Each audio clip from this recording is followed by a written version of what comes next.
Since Spacies.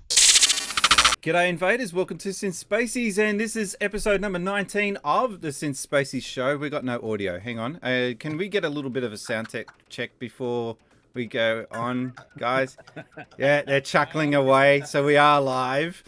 And just a reminder, yes, we are live on Twitch. If you're watching this after the fact on YouTube, head over to twitch.tv/SynthSpacies. Follow me there, and you can watch this first Saturday of the month at 10:30. We try to get, wow, we're on time for a change. And we've got a few people lurking there in the chat already, so it's good to see that the chat's active at this stage. And we are joined by people from all over the shop, actually. We've got Callan from Game Train. How you doing? Hello. I'm good. How are you? We've got Sorax Space. How's things? Oh yeah, good to be back. It's 1 o'clock there. He's a little tired, so you know.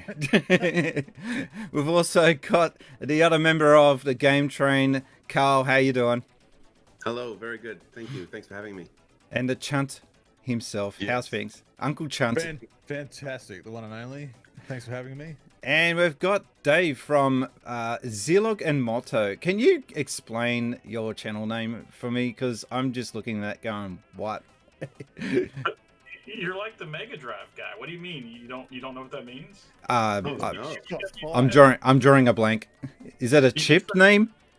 Yes. So you've got the main processor in the Mega Drive. And the Motorola. Okay.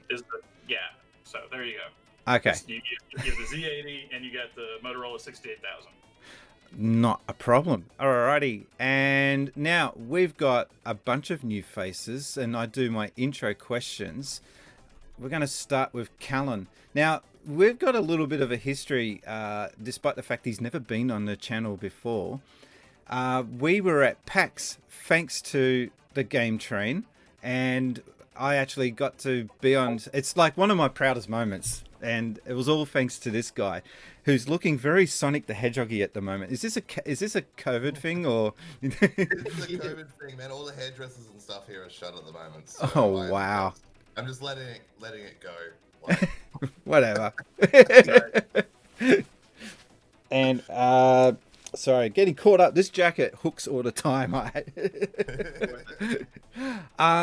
Yeah. So I've got a question for you. That is, what was the very first console that you got, and what was the very first game that you played on it? first console I ever got was an Atari 2600. I can't remember what year it was that I got it. I might have been 5 or 6 years old at the time.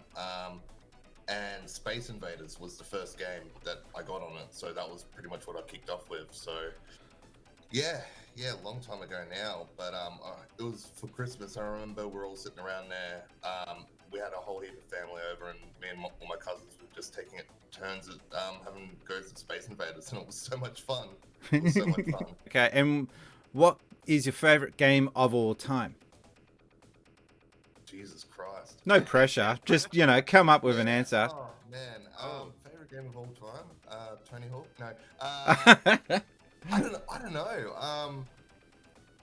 Maybe World of Warcraft, just for the amount of time I put into that thing over the years, like hundreds and hundreds and hundreds of hours.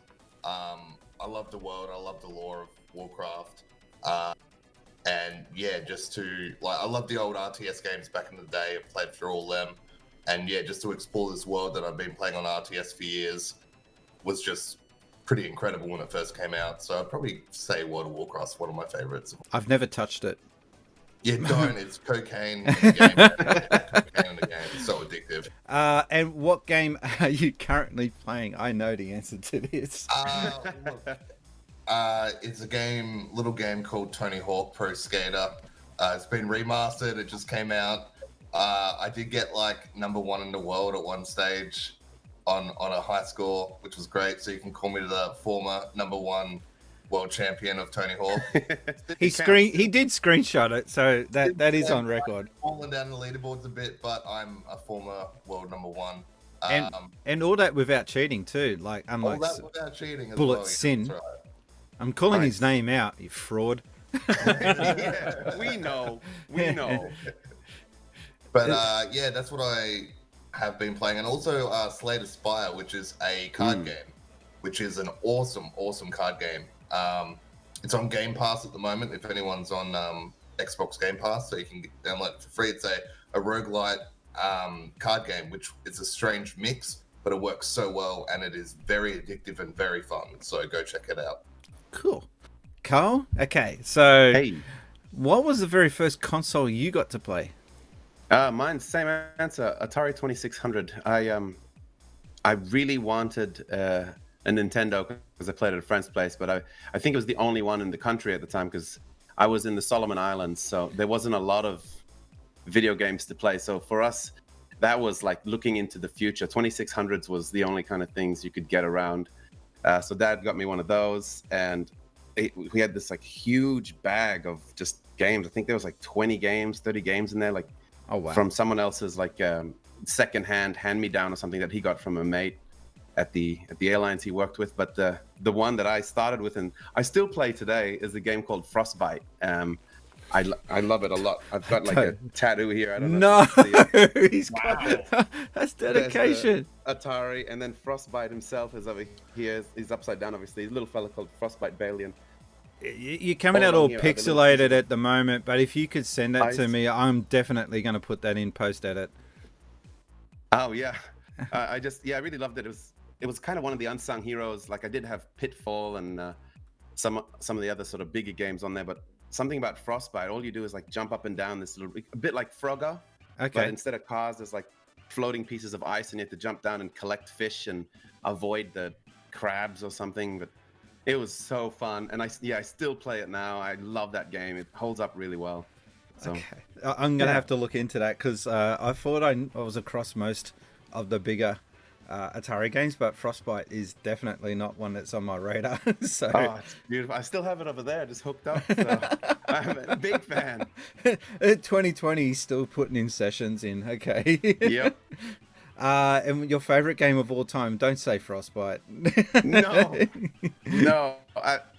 This one, I mean, obviously we all know this kind of question changes a lot, but I think the one that I keep going back to and I just have the biggest sort of feelings for and fun while I play it is Tetris and all different forms of the Tetrises, especially recently, they keep coming back out and it just like ignites that nostalgia. But I can play that game for hours, especially multiplayer. It's so much fun to play with friends. And lately just been playing a lot of Tetris Effect. And that game is stunning. Have you played Tetris versus Puyo Puyo? Yes. Yeah. Isn't it I spent cool? the $60 as soon as it was available on the Switch because it was all I had. Isn't it awesome that they can? Puyo Puyo. Isn't it good that they can get two totally different games and somehow make them relevant to each other like that? It's just so cool. I know. It's weird that when they actually mix the two games at this, like you can choose one versus the other, or you can like mash them together and there's Tetris bits and Puyo Puyo bits. And it's so funny. I wish the like developers and creators of either game could see. I don't know if they're still around. I don't know that kind of information, but I wonder if they're stoked or disgusted or, like confused, when they first made it. I'm sure they never saw themselves, mixing that like Russian, Japanese mix. What even is that?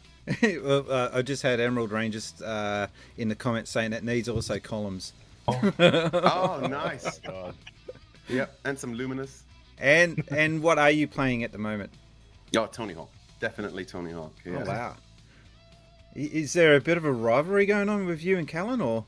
Oh, no one can touch Callan. He's the former world champion. You heard it here first. Well, I had retired from Tony Hawk. I used to play a lot back in the day and crown myself king of Tony Hawk. I retired. I was done. I wasn't going to play the new one until Carl and a few others just egged me on, and they peer pressure. They worked the beats. That's right, the best kind. You're welcome, Callan. But we have very different play styles in most games. The game had been out like a half an hour, and he was like, 10 goes in already at the 2-minute things, and I was sending screenshots because I figured out how to make Rastafarian shoes for my character, and that's where I spend most of my time, unlocking different clothes and changing the color of my hat. So it's not about the gameplay; it's about accessorizing. Exactly. I only get those scores so I can get them new jeans. All right, and we're going to move on to Dave Zilognmoto. Mate, what was the very first game, console, and game that you got to play on it? Well, so there's kind of two. I mean, so is this like the first console that I got to play, or the first console that you owned? You owned. Okay. Yeah, for owned, it would be again the 2600, but specifically the junior model, like the one that came out when everyone else had NESs. Yeah. You know, yeah, the smaller one. And I can't really remember what the first game I played on it was, just because I'm old and it's been a long time. I can relate. I feel like it was Moon Patrol, but it might have been Missile Command. Wasn't Missile Command a weird game? It was so good though.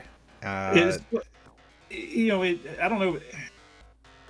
In arcades, it had like the rollable trackball, yeah, right? Yeah. So then you're trying to play with a joystick instead. I thought it was okay. I mean, granted, I was a kid, but it seemed like it translated okay to using the joystick. It was just like moving from left to right with that cursor. It's like, come on. it would sometimes go a little bit too slow. And what's your favorite game of all time? This is actually easy for me because it hasn't changed in like 20 years. Wow. Rock and Roll Racing. Rock and Roll Racing on the Super Nintendo? Well, I originally played it on the Super Nintendo, but the interesting thing about that is the Genesis version, or Mega Drive, actually has more tracks. Okay, but the audio is not quite... The audio is a little not as great, yeah. Yeah, but I had a copied or pirated version of Rock and Roll Racing on the Super Nintendo. We just played the heck out of that back in the day. So, yeah, I get it. Great. And the commentating, oh my God, it was so good for its time. It really got you sucked into the game. Absolutely. And what are you playing at the moment? So when I'm not doing the reviews for the channel, which doesn't actually leave me a whole lot of time, because actually that's trying to get those done every week, that takes a lot of my time. But when I'm not doing that right now, I've been slowly working my way through Yakuza 0 for like the last 4 months. Oh my God, Yakuza's a time sink. Yeah. I have found out. I think I'm about 60 hours in, and I'm maybe halfway. Maybe he's not sure. Yeah. Can I ask a question on that? Sure. I haven't played that, but I want to. It's on my backlog. Do you recommend it to someone that's never played that series? I love it. Now, the for all of the Yakuza games until like the new one that's coming out, like Rise of the Dragon or whatever the new one's called, they're all only in Japanese, so you got to deal with subtitles. So if you don't mind the subtitles, I think it's fantastic. Now it is, it does have that Japanese base to it, so it can get kind of wacky sometimes. It'll switch from being like serious 1 minute to the next minute. Someone's got some crazy costume on, and Michael Jackson, well, not Michael Jackson, they call him Miracle Jordan or something like that is in the game. Crazy stuff with it. I'm highly entertained so far. Awesome. Or you might walk into a nightclub in the game and there's a dude in the background wearing nothing but just a diaper dancing on the spot. Yeah. Of course. Haven't you ever seen that? Sorax, we've already gone through the questions with you, so we'll just quickly ask, what are you currently playing? Because we haven't caught up with you for a while. Yeah, it's been a while. Animal Crossing I'm still playing at the moment. I pretty much completed the story, if you can call it a story. And I was a bit disappointed, to be honest. It's a never-ending story. You owe money. Yeah. And then, old Tom Nook says, I've run out of things for you to do, so just go and enjoy yourself. And there's not much to do anymore. So unless, you want to build up your island and your house, there's not much left for me to do. So it's a little bit disappointing, to be honest. My wife... I've only played a couple. I played Wild World on the DS before that. Okay. And I think I remember enjoying that more than New Horizons, but it's been a while. But, My wife is I- actually in the other room now playing not on one Switch but two. We've got she's got her own island on a limited edition Switch, and then she's playing it on the one that we were playing before we got that one. So she's going between two different islands. It's like she can't get enough Wow. of Animal Crossing. She's a Animal Crossing junkie. I don't want to knock it too much because it is actually a really good game, and the amount of creativity. Like I see some people's islands, and they spend so much time on it, and it just Yeah. looks amazing. Yeah, the amount of things you can do on it is really, really good. But yeah, I've sort of run out of things to do. Other than that, I've been playing still Final Fantasy VII Remake. I haven't completed that yet.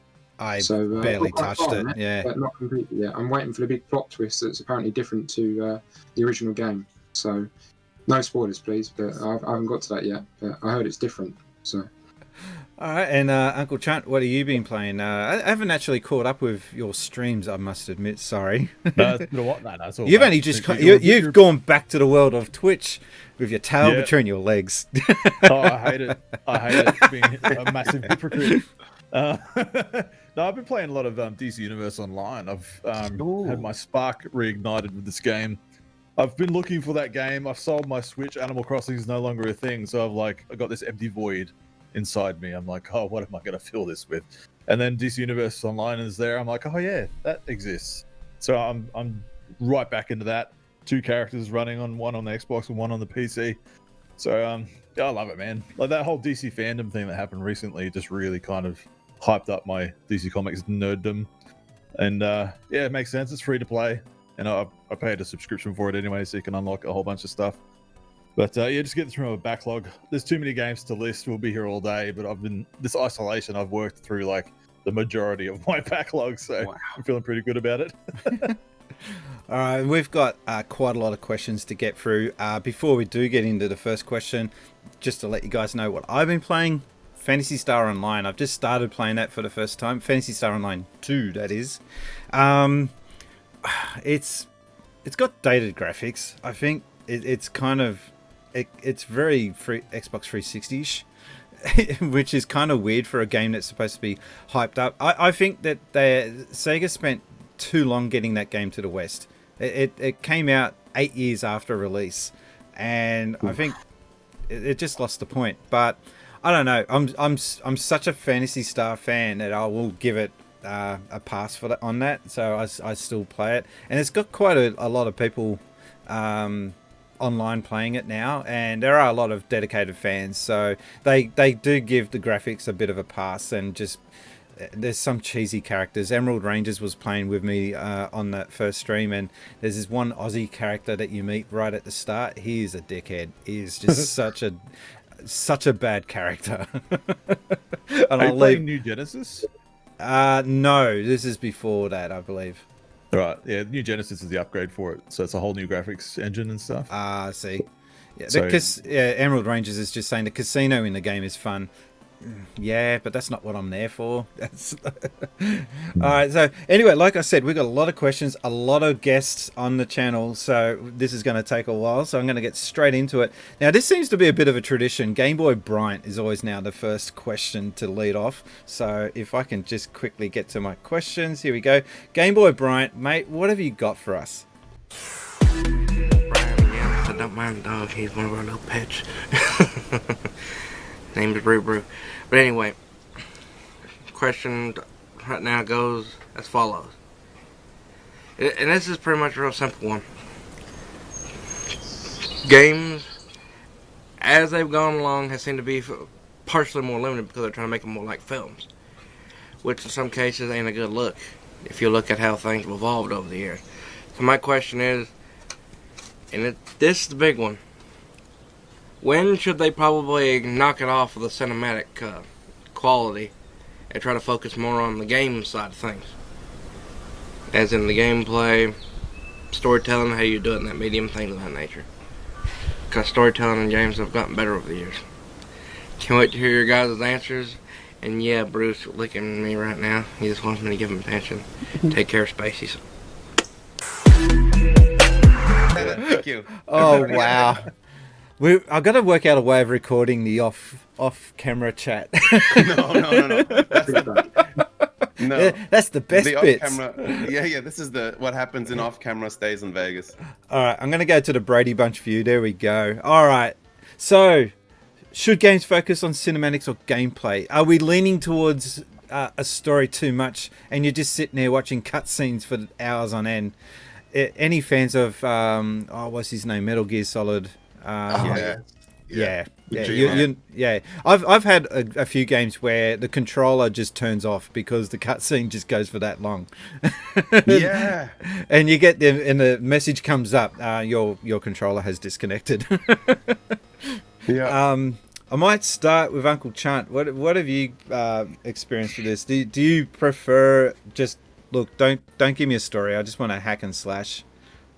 Well, it just depends on what the game is and what the story they're trying to tell. Like, if you look at games like the new Tell Me Why that's out now, it's a story-based game over 3 chapters, and all those other Telltale type games, they're going to be more cinematic than gameplay because you're just making choices or walking around the world, not much else. But if you're playing something like Uncharted or, Metal Gear Solid, as you said, it's very like epic in scope, and it's going to have a lot of cinematics in it. And then you got Sonic the Hedgehog, which is just pure gameplay, really. So it's pretty open-ended, this kind of question. It just depends on what the story is and what the game is. I don't really have a preference. I'm just happy if it's an enjoyable experience. All right, Callan? Yeah, look, I think you still got to go gameplay over cinematic. You can have the most cinematic-looking game, but if it's not fun to do anything in, it's not. I'd rather watch a movie at that stage, if it's just all cuts. But in saying that, Metal Gear, I loved Metal Gear. I loved the cutscenes in that. I think, the story they told in that game, I really loved it. And it also had awesome gameplay as well. Like, the gameplay in that game was friggin' top-notch and still is today, So, yeah, again, as Chunt said, it depends. And I think a good blend between the two helps a lot as well. Like, yeah. Okay. Sorax, do you play many current gen games, or you not really? I do. The game that came to mind, it's not really current gen, it's PS3, but the game that came to mind is what you said was Metal Gear Solid 4. And I remember sitting through the cutscenes, and some of them are interactive, to be fair to it. But otherwise, I was sitting there for far too long, and I just wanted to get playing. And I thought, I can't even save the game. If I'm in a rush or I need to leave soon, I can't play Metal Gear Solid 4 because it might be an hour-long cutscene. Might be over-exaggerating, but I don't know how long some of the cutscenes were. It felt like it. But I think a game is a game, and a movie is a movie. It should be definitely focused on the gameplay. And I think the cinematics and the sort of cutscenes, the purpose of it is to give you the story, but really it needs to be in small doses, just enough to give you the plot and the story to pass you through and actually play the game. And I think Metal Gear Solid 4, for me, that was a bit too much on the cinematic side. Cole, are you a cinematic junkie when it comes to gameplay, or I personally love cutscenes. Oh man, I used to play for them, like in everything from like the old Monkey Island games to like there's a where like they show them and they look more like cartoons. It was so exciting. Or like especially the early Final Fantasy games, I would work so hard to beat certain bosses to get to the next cutscene because they just blew you away. And there was a magic back then because you couldn't just go see it on YouTube. So you had to work to see it. And even in something like more recently, Tony Hawk just came out. And back then when you finished the game with each character, there was such an incentive because then you got to see their trick video and the stacks after that. And it was hilarious and impressive. And everyone had these really cool tricks you could watch them do. And like, it'd be a real cinematic, be like, wow, check out this like little MTV clip on my PlayStation. I'm so future right now. And you'd play for days. Hashtag I'm so future. And hours. That's awesome. So yeah, but like, I just feel, and that when it feeds into the game, because to see that, I did have to play the game and enjoyed playing it for days and days just so I could get that reward at the end. But it's missing that now because I can just write Rodney Mullen best tricks on YouTube and watch it. And then the incentive is different. So I don't know about that part. And like, I do remember playing I think the best moment was early in the, in my gaming with cutscenes and that. I was playing on PlayStation 1 and playing Final Fantasy 8. And then those bits where you can still run around while they're doing those beautiful FMV cutscenes. I just remember just being blown away, going, "Wait, what? I can still control Squall while everyone's like, oh, the world is ending," and I'm just like, running around. You ruin the moment, but there's still magic in there. So I don't know what the answer is anymore. But back then, I loved having it in there, but more like you could just do it right or wrong. It's kind of like musicals where the song's just a song, but when it's done right, the song has to feed the last scene, and then the song number, music number, and then the next scene. There has to be a bridge, there has to be a reason for why it's there, not just like, check this thing out. All right, keep playing. Sorry to bother you. And short and sweet. Make it 2 minutes or 3 minutes of just like wow me, and then let me play again. I'm not much into musicals, but the producers did that perfect, I think. It was so funny. I don't know if you've seen it. Yeah, okay, he has seen it. Yeah. Excellent. That's probably my example of a musical done right. Yep. Dave, do you have a dog in this fight, so to speak? Well, real quick before I answer, I do want to call out something that just got mentioned. The cutscene in Monkey Island where it's the fight in the governor's mansion between Guybrush and LeChuck is just one of the great comedy moments in any game. Even though it was years and years ago, it's still great as far as like a cinematic moment goes. Have you played the HD remake? Yeah, I actually have. Yeah, it's good that you can click in between both versions on the fly. That Yeah. worked out really well. Yeah, that was awesome, especially when they got that in both of them. But as far as the question goes, and this is something that does actually come up in the game I just mentioned a while ago in Yakuza 0. I'm not sure how much. I assume the rest of the series is like it, but I haven't got to it yet because it's so freaking long. But it does have that same sort of. I don't think it's to the point of Metal Gear Solid 4 as far as that just crazy length. But there are some of those cutscenes where they go so long that you don't hit a button on your controller and your screen will dim. Yeah. Reach over to a button to light it back up, and the game's gorgeous. Like if you're playing it on like an Xbox One X on a 4K set, it even though it came out a few years ago, it's one of the best games I've ever seen as far as graphics go. But even that. Once you get these cutscenes that are like, 8-10 minutes long, it's a little bit too long. Like it's good. I appreciate the quality. I like the acting and the dialogue and that sort of thing. But once you get away from the gameplay for too long, it's just like, okay, come on, wrap it up. Let's get to the next thing. Is there a record for the longest cutscene in a video game? I reckon it'd have to be Metal Gear Solid. Getting up there. 4 went for an hour, didn't it? Oh, there's one in there, yeah. Because I think there's like 10 hours in that game total. Yeah. So 1 hour, you just sit there watching it. it. Went for ages. And then the credits roll, and then there's more, and you're like, Jesus Christ. Oh, man. Star Ocean is another one that has mega long cutscenes. That's a roleplay, very JRPG-ish roleplay game. And yeah, you're just sitting there watching your screen dim out. I find I just sit there flicking the analog stick every now and again just to, hey, wake up. Can't stay out of this. Yeah. You knew it. Don't even just behave yourself. I left it alone, that one, yeah. You guys, immature, I tell ya. All right, let's move on to the next question. Thank you for that, Game Boy Bryant. Game Boy Bryant always comes in with the great questions, and he has sent me a question for each episode right up until episode number 23. So I'm good with questions for him. Good man. Follow Game Train. We need someone like you. And as a reminder, if you've got a video question that you guys want to send in, the folks at home that is, you can send it to Brian, that's spelt with an I, at synthspacies.com. Just put in there Synthspacies question, and I will save it in the folder for the upcoming episodes of the Spacies show. And we've got our second question from Stewie, all the way from Scotland.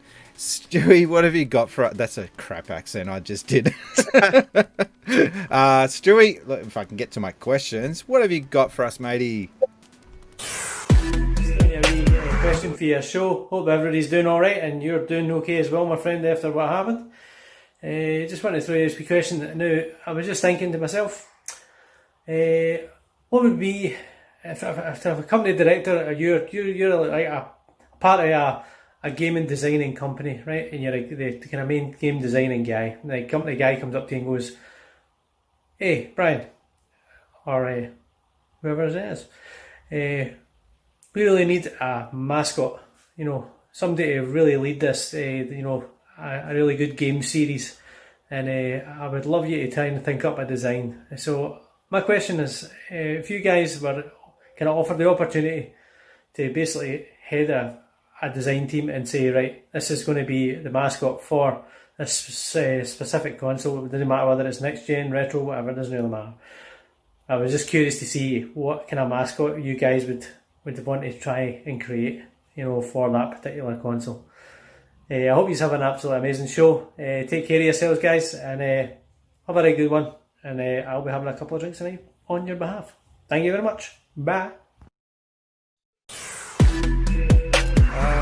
So, thank you for that, Stewie. This is for the recording. The mute button didn't work, so we're doing this again.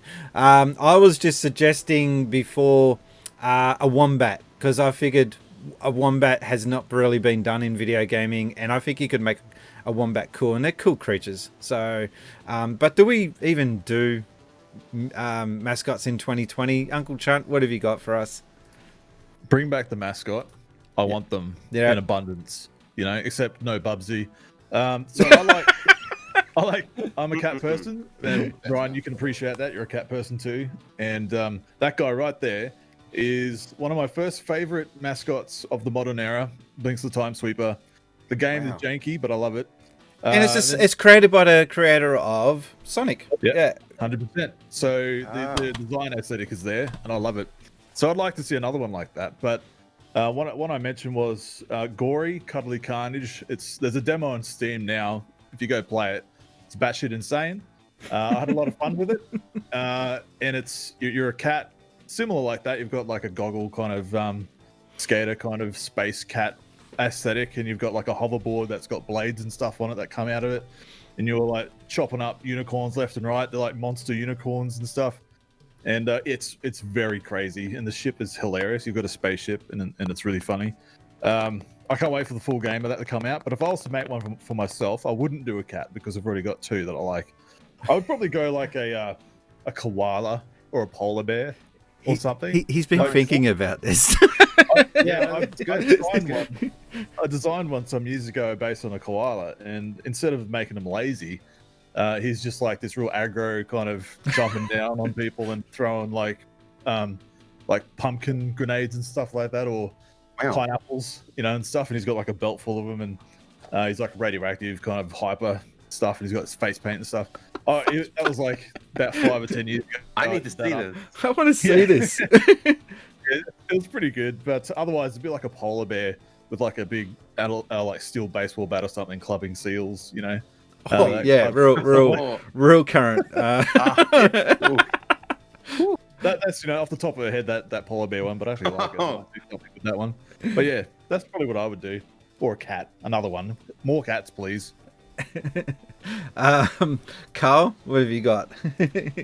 I'm a big fan of the like I say bring it back. Like, you know, what is a mascot now? You know, that like even in someone like Master Chief or Aloy on PlayStation, so you know, even like realistic people. But I'm a fan of the characters, the animals, the weird wacky stuff, and I miss that kind of, you know, like that 90s vibe of, I guess, like Sonic the Hedgehog or Crash Bandicoot, or even crazy like Earthworm Jim is a worm. You know, I love that kind of thing so much, where it's just like that cannot possibly be a cool mascot, and then next minute he is, and he's awesome. And there's like I think there's a French cartoon called Monster in Paris, and it's about this like a scientist that mistakenly turns a flea into a giant human-sized monster, and the issue is this flea has this incredible, beautiful, you know, singing voice in falsetto, and it runs around disguising itself, and it plays flamenco guitar with a big white hat, and it just like wins the heart of the Parisians Wow. singing these beautiful songs, and it's about like I just think that's so wacky and cool. I also but I do like I don't know if any of you guys have ever played Toonstruck. Again, a really super old game from like the 90s, and you play as realistic Christopher Lloyd, and he's a cartoon character called Drew Blank. It's fine, but he creates characters and he falls and like disappears into his own cartoon world, and his sidekick sort of thing is called Flux Wildly, and he's actually voiced by Dan Castellaneta. I never remember how to say his name. A Homer Simpson Simpsons, dude. yeah. But he's like a nothing thing. Like he's just a creation. Like he's a blob, a purple blob with green eyes, and he has attitude, and he's funny and cool, and just like he isn't actually a thing. He literally is just his sole purpose is a mascot.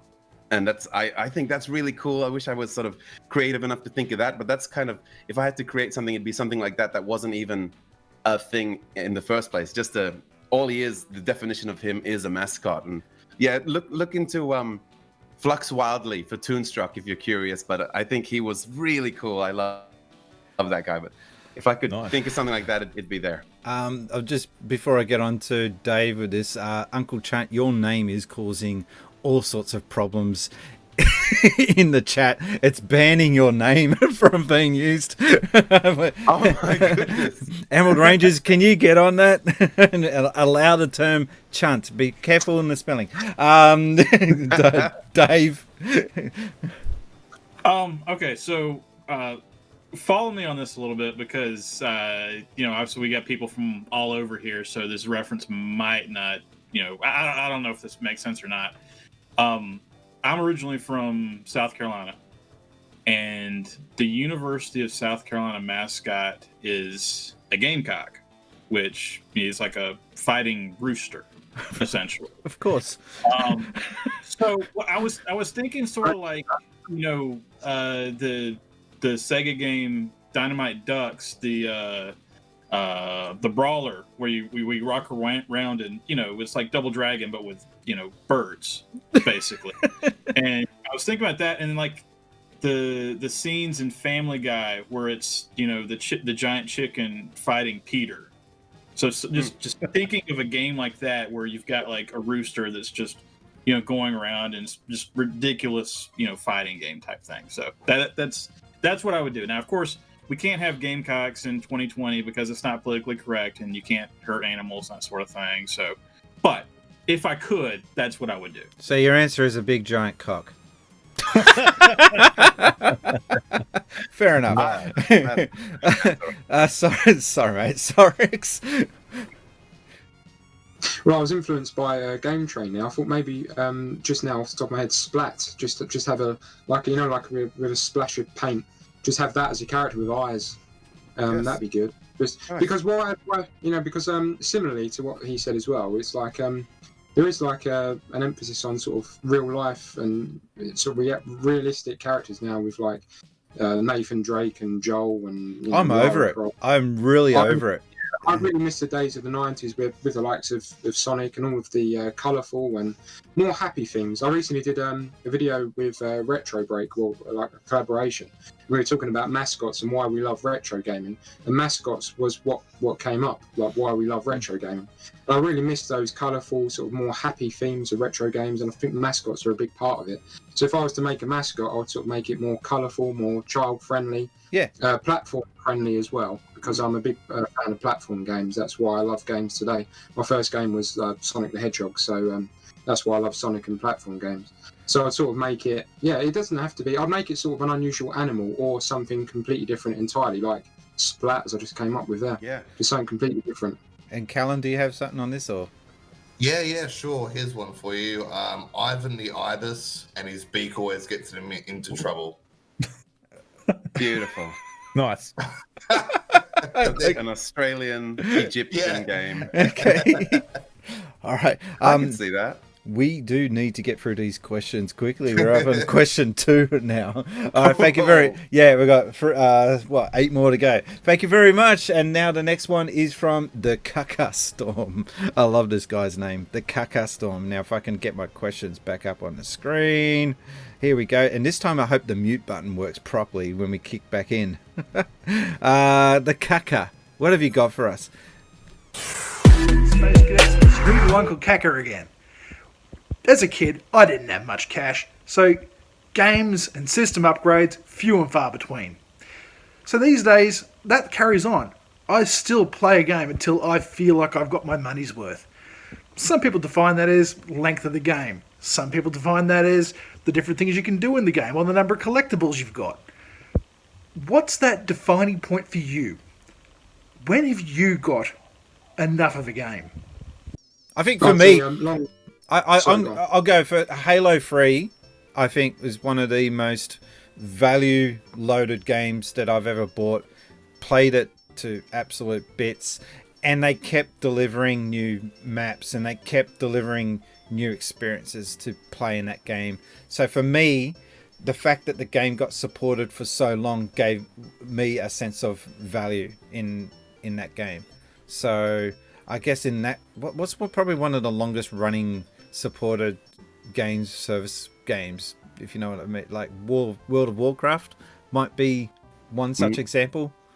Yeah, but you're still paying for new content and that, I guess. But every 2 years for an expansion and stuff, plus your subscription as well.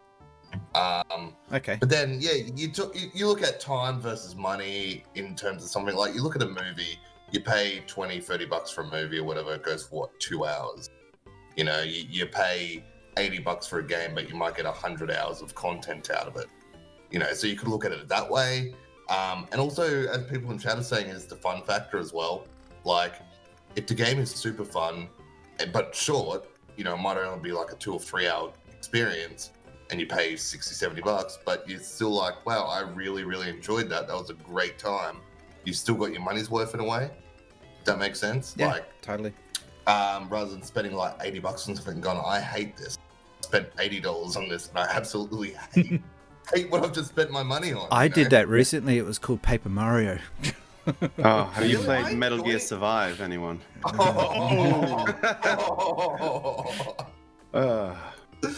Brutal. Yes. So yeah, I guess you can look at it from both ways, like time and fun. So anyone else got a response on this? I got something here. For me, it's really simple because there's so much like short games, long games, whatever. There's indie magic and whatever. To me, when I feel like it's worth it is when I feel something, and whether that's like fun or moved or scared or entertained. But as long as I feel something, there's games that are like 4 to 6 hours that I think about all the time. Or you play a game like Inside. I'd pay full price for a game like that. Or like something like Hellblade, which I talk about often in Game Train, is a game that made me understand my partner at the time, who was going through some heavy sort of like, anxiety and depression and things like that, which I've never felt firsthand. But then you play a game like Hellblade that explains and puts it in your head and makes you see the world differently when you finish playing it. That game's over in 6 hours, but I've thought about it, every day since. Whenever I see someone going through something, I can feel to the best of my ability what they feel because of that experience. And it's like that or 250 hours in Skyrim, I feel like is very similar in value for money in that way. So as long as I feel something, it doesn't have to be entertaining in the traditional fun way, or something like Tetris or Mario Kart, which you buy once and play forever and ever every time mates come over and you have a few drinks. So I tell you something, when I play Smash TV and I see entrails flying into the air, I feel great. There you go. That's what I'm talking about. That's your heart sings a little song. What's happening? That's me all day. Right there. Yeah. Uncle Chunt, do you have an answer? Yeah, there's been a few games in my years. One top to mind was Spider-Man 2, the movie game. I had that on Xbox, and that just didn't leave my console. I just spent so much time just swinging around doing random stuff for ages, like forever, and so I got my money's worth there. And DC Universe Online, I mentioned earlier, where I played that on the PS3 at launch when it came out, and I'm still playing it during its transition to free-to-play, and I'm still playing it again on PC. Now I've got a new PC, I'm paying a subscription for it. I just keep coming back for the game and making new characters and stuff. So, and Gears of War, of course, that whole franchise is my jam. I'll pay whatever. Like, I'm hanging out for Gears Tactics on Series X. I can play it now on my PC, but I want the physical copy of my Gears games to put on my shelf And I love that. I love that. You got the so bike. much. Didn't you get the limited edition bike for that? Yeah, Yeah, it's up there. I've got, Okay. I've got a Marcus, I've got a JD, and I've got a big gun and stuff. But yeah, anything Gears of War, if I could buy a physical copy, I'll just keep going back for that, and I'll pay it. Worth it. Chunt, why didn't you join the army? I want people like me there. I'm too much of a smart ass, and I'll speak my mind too much. I have an authority complex. Does anyone else have an answer on this before we move on? No. Yeah. Do you want to move on? Oh no, it's just I do have a lot of questions to get through, but I didn't want to feel like anyone's missed out. That's all. I can answer quickly. Yeah, go ahead. for it. Sorry. Well, I think there's two aspects of it, which is like longevity of the game and replayability of the game. So I spent ages playing Pokemon Emerald. It's one of the games I've played most. Over 100 hours clocked on it, sort of completing the Pokedex and doing all of the sort of mysteries and that sort of stuff. And then there's also replayability. So a game like Street Fighter 2, you could still play that today, just because every game is different. So there's that as well. And games with like New Game Plus, Resident Evil 4, I played to death because there's obviously you complete the story, but then there's all sorts of unlockables. There's separate ways, the Ada Wong mode, there's Mercenaries mode on it, and there's the New Game Plus. So any game with like a New Game Plus, then the story is quite long on its own anyway. So I think there's those two aspects of it, and like small platformers like Sonic or any sort of game on the Mega Drive or anything like that, you could play over and over again and get plenty of bang for your buck, as they say. In that way, even though the game's short, you can play it over and over again. All right. And anyone else quickly? Real quick, for me, because of the whole backlog thing, I don't buy games right when they come out. I just don't. So I'm not, I refuse to. I'll wait till Christmas. Oh, unless they're limited edition, like Nintendo are doing now. Did you see that with the new Mario? Yeah. You can only buy it within this window, and outside of that, no. That's ridiculous. But anyway, I'm not interested. Thank you. Drive through. No, but so when if you're smart about it and you only pay $20, you can get more value out of your game. And especially like why go out and drop all that money if it's just gonna sit on a shelf and collect dust for 6 months. Just quickly, I think probably the game that I got the most value out of, to me, is probably San Andreas, because I think I've 100%ed that game at least 4 times on a couple different consoles, and you can go back to it today, and it's still just as good. I only just laughed then because I just got a mental image of Fat CJ, because you just keep. I love that game. That was an awesome game. Yeah. All right, and while that question was being played out, we had a new follower, Ash Claire. Thank you very much for the follow. Hey. And I believe they're a friend of yours, aren't they? Yeah. So someone that's always in my channel and stuff, hanging out. Cool. Glad to have you on board. Part of the Game Train community. So you're on board a different train here. All right, and the next one is from old mate Cameron. Cameron, have you got a decent question for us today? I don't know. let's have a look. PlayStation 4.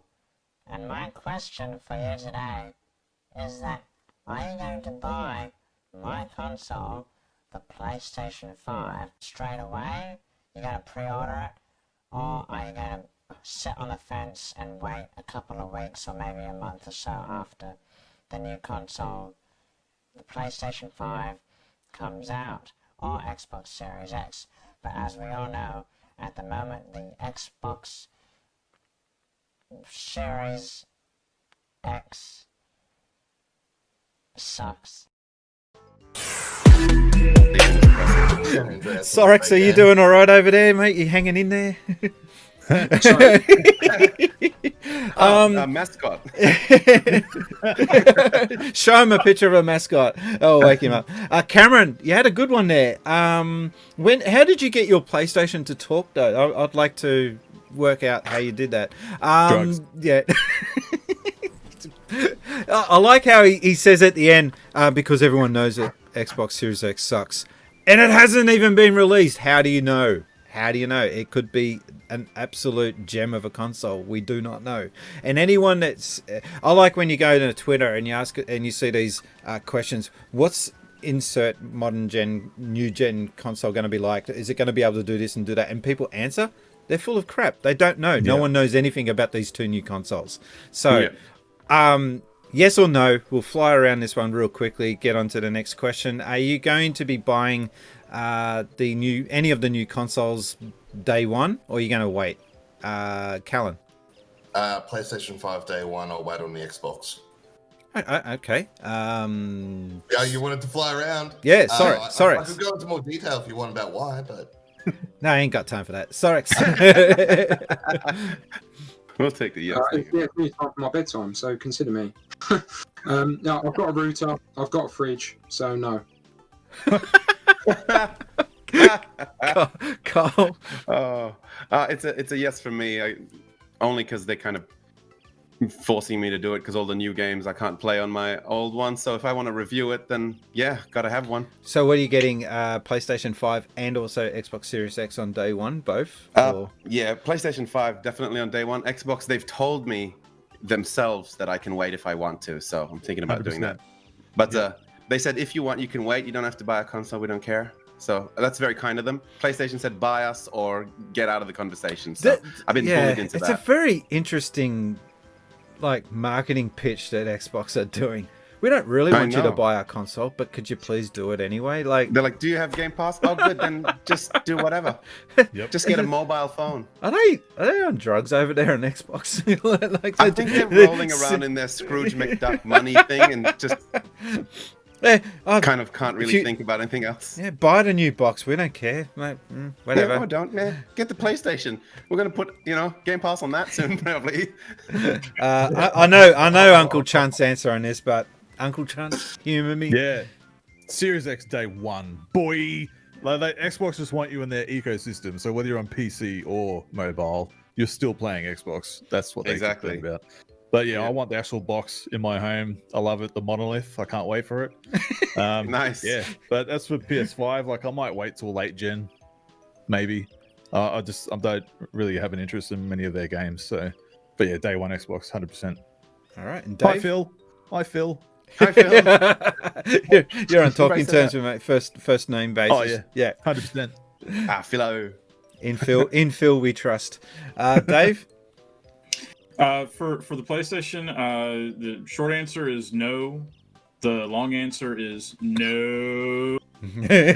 Bugs Bunny, no. I'm sure it'll be a fine console. I try not to get way too into the whole Xbox versus PlayStation thing, but in real life, I'm a Microsoft engineer, so I've been with Microsoft guys since back when they were just doing the operating system for the Dreamcast. So I will eventually get a Series X.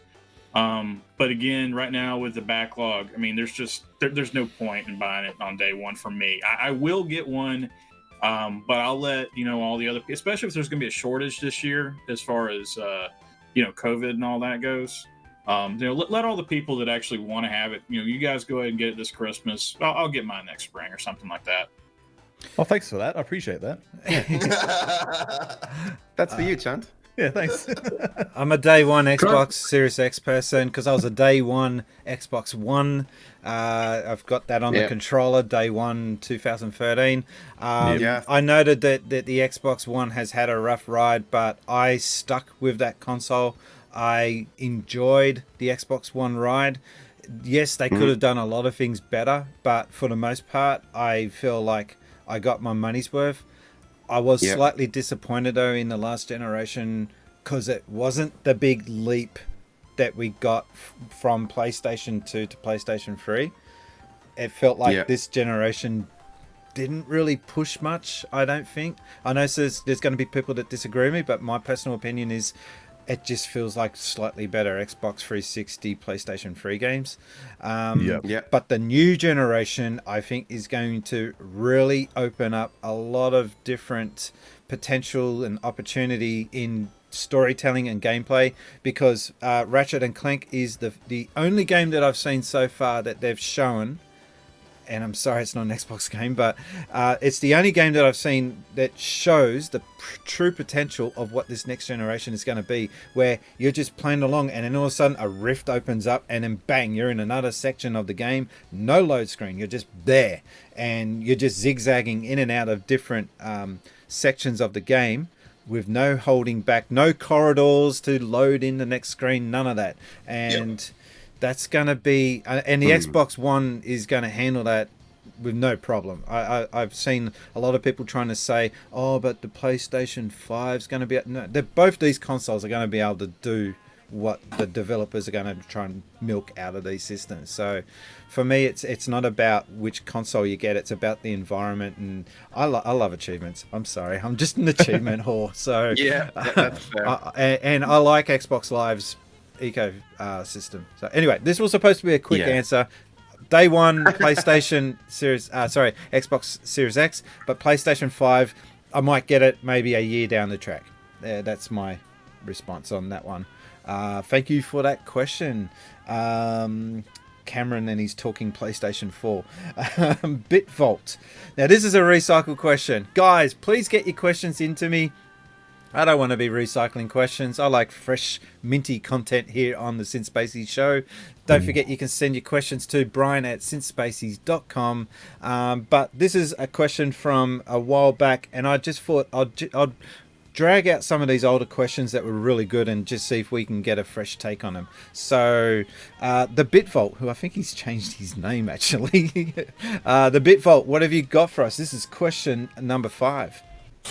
And I have a question for you guys. I've been wondering this for a little while. Homebrews, this is a homebrew for the NES, have been out for a long time. People have been making games unofficially for, I don't know, years at this point. But there's a new movement, I'm not sure if you guys are aware of it, to make homebrew making accessible to a lot of people. If you guys haven't heard about something called Nes Maker, it's basically like a graphical interface that lets you make pretty much NES games that will play on an actual NES. It's pretty cool.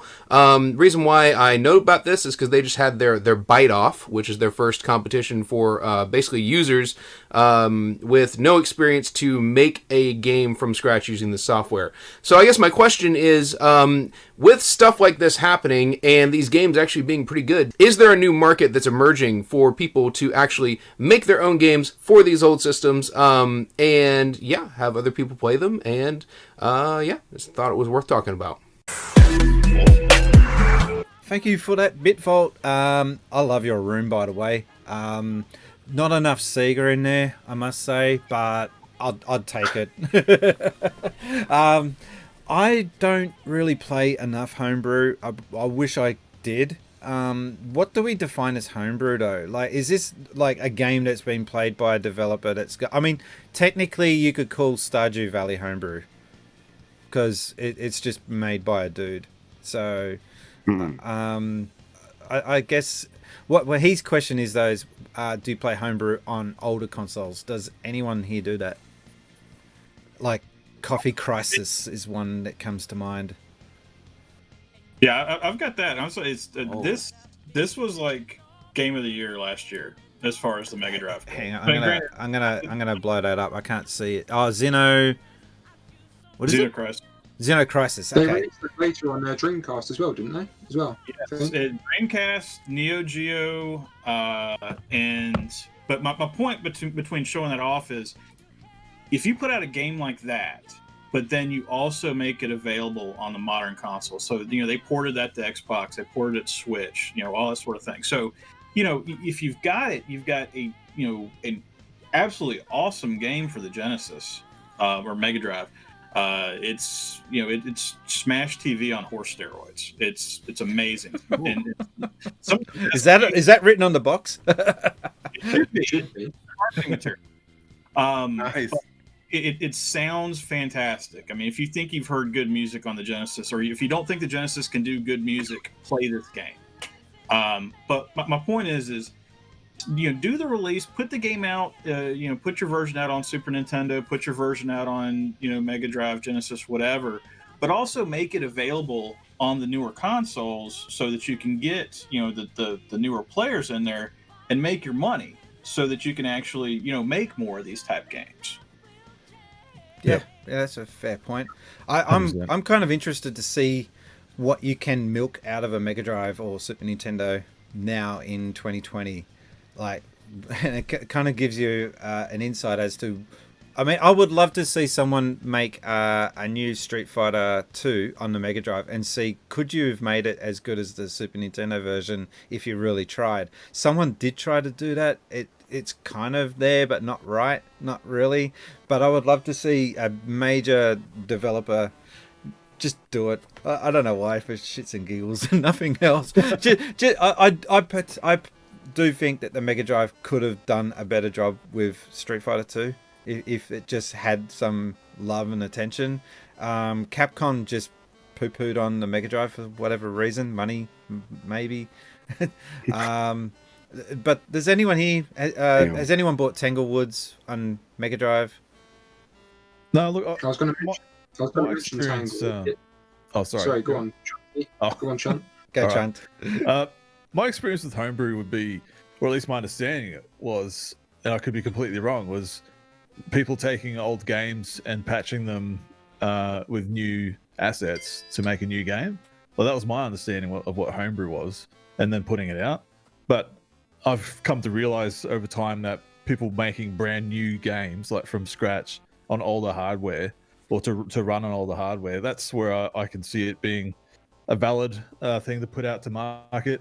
I'd be interested in that. Like, I used to love the Mega Drive beat 'em ups that come out, like Streets of Rage and stuff, like those kinds of games. Or a game I'm going to mention later on one of the other questions, like games like there's a Mighty Morphin Power Rangers beat 'em up that I just played the hell out of, and I want more like that, because you don't get stuff like that anymore. Like Streets of Rage 4 and the new Battletoads is like the closest thing, and Coffee Crisis I've got that. I haven't played it yet though. Oh, you got games it. that Okay. I'm like, yes. Yeah, and games like that where I'm like, yes, like this is cool. So I can see a market for it, and definitely there is one, because they keep making them.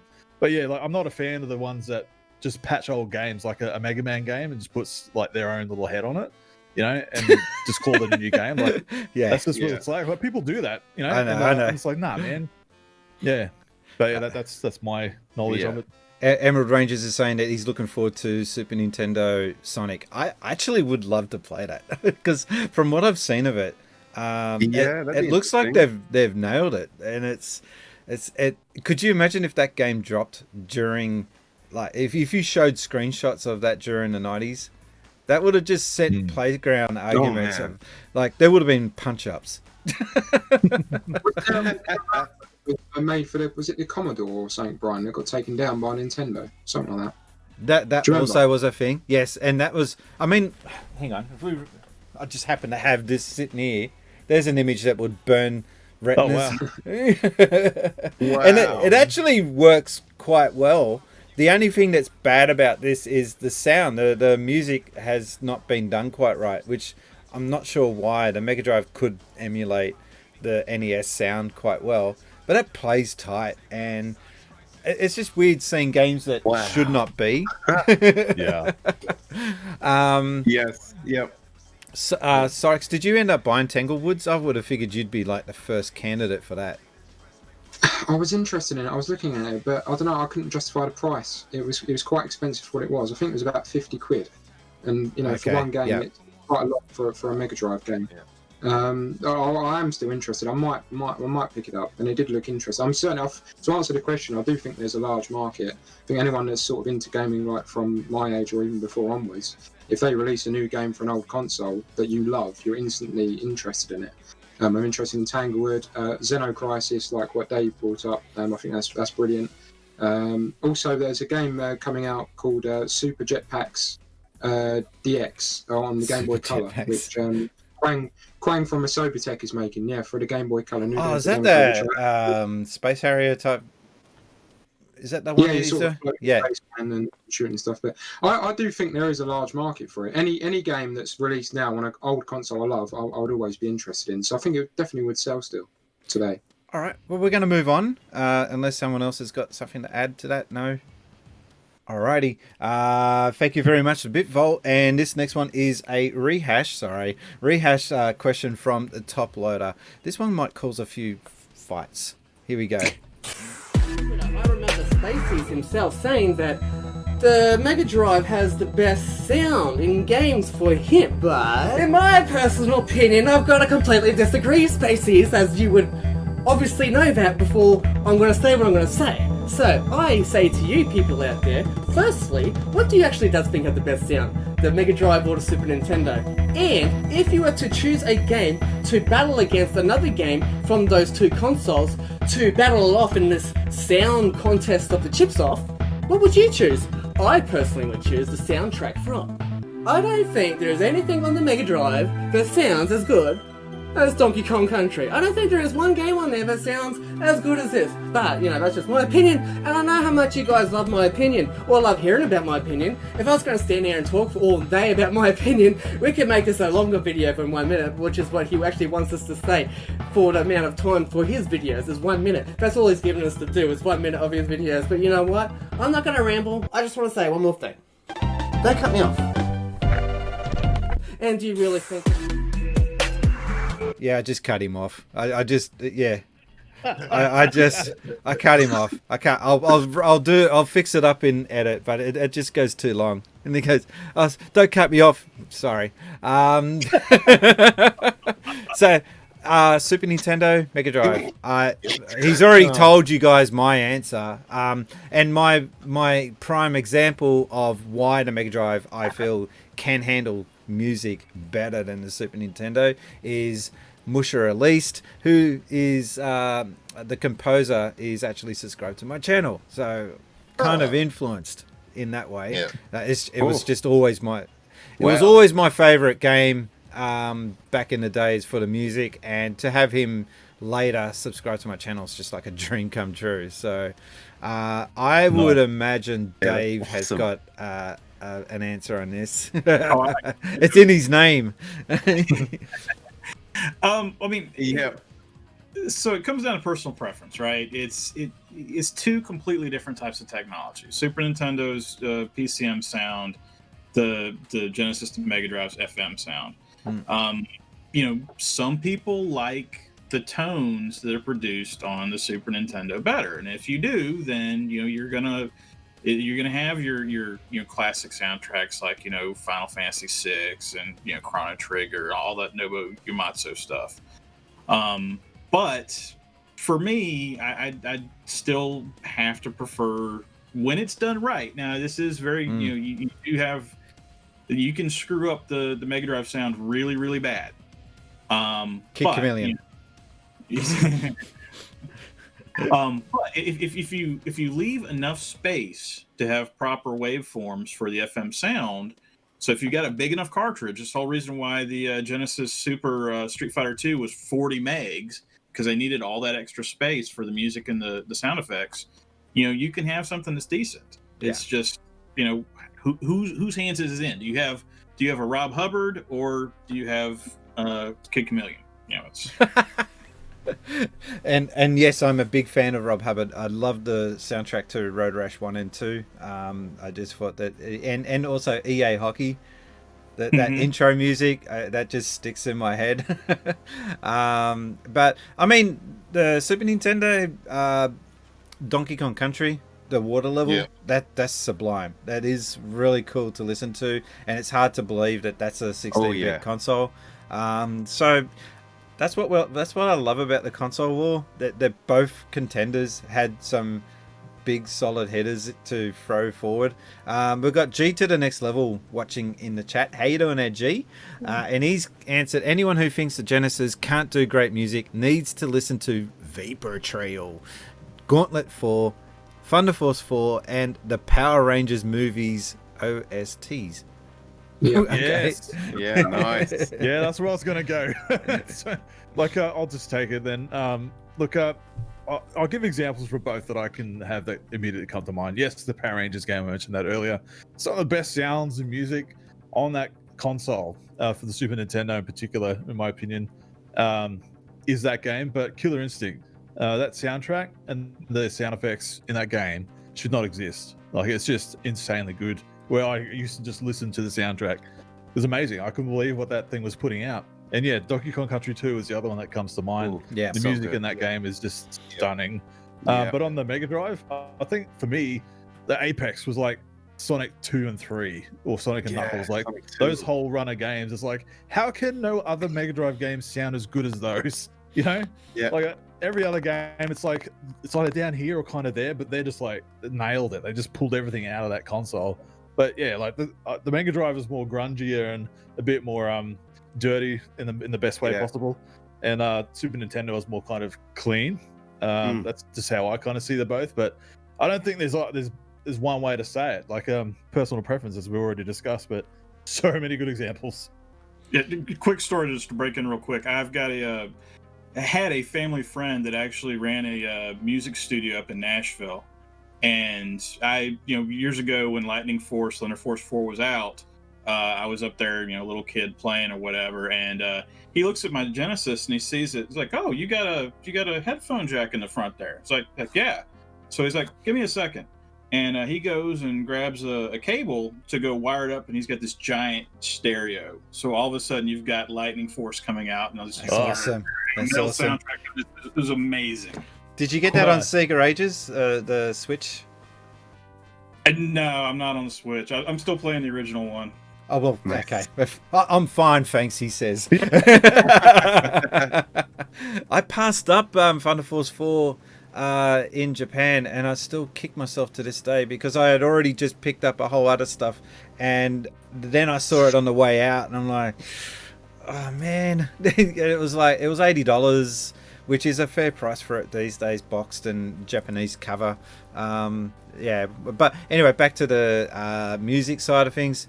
I don't know. I think you can be right both ways. But my personal preference, I just like the hard hitting sound of the Mega Drive. It just hits certain tones better than the Super Nintendo. Super Nintendo sounds whiny and complainy.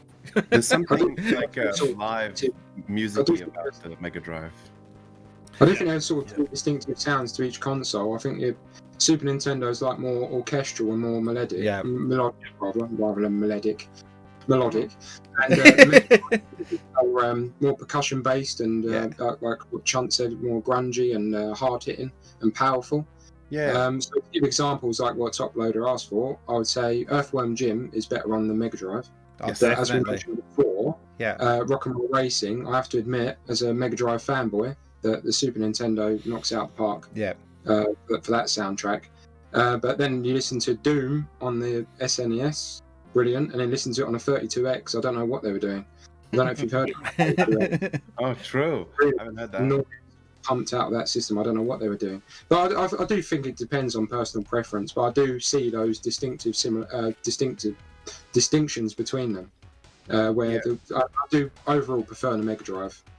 I have to say, I just prefer the sound of it. But It's real like, do you like Justin Bieber or Metallica better type question? Like It's preference. both have But we their all know own- the answer to that.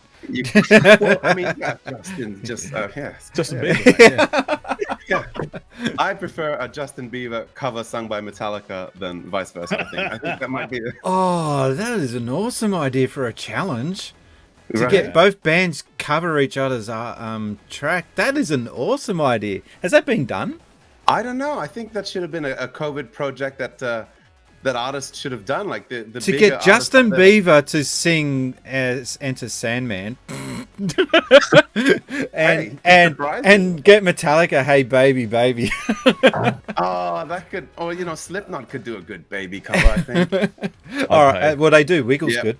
All right, let's get on to question number 7. Thank you, by the way, Top Loader. Yeah, thank you. Yeah, great. And this one is from Sega Head. Sega Head. This guy is another guy that loves to overdose on Red Bull. I think he really is hyped up. Sega Head, what have you got for us? Head again, and I'm here to ask you a question very quickly. A question directed at Spacies and his posse. Can you guys name a situation that is completely random, yet also completely fitting to a certain Sega character?